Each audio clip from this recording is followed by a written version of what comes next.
আপনারা কি জানেন বেঁচে থাকতেই কবর দেওয়া হয়েছিল আলেকজান্ডারকে? হ্যাঁ, ঠিকই শুনেছেন। ৩২ বছর বয়সে পুরো বিশ্ব জয় করেছিলেন মহাবীর আলেকজান্ডার। বলকান থেকে পাকিস্তান পর্যন্ত বিস্তৃত ছিল ইতিহাসের অন্যতম বিশাল এক সম্রাট। কিন্তু তার জীবনের শেষ অধ্যায়টি ছিল চরম বেদনাময়। খ্রিস্টপূর্ব ৩২৩ অব্দে আলেকজান্ডার হঠাৎ অসুস্থ হয়ে পড়ে। দীর্ঘ ১২ দিন অসহ্য যন্ত্রণা ভোগ করার পর চিকিৎসকরা তাকে মৃত বলে ঘোষণা করে।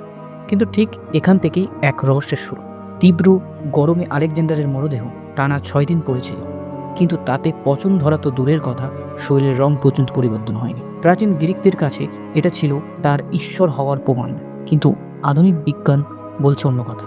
বিজ্ঞানীদের ধারণা আলেকজান্ডার আসলে গুইলেন বারে সিন্ড্রোম নামক একটি স্নায়বিক রোগে আক্রান্ত হয়েছিলেন।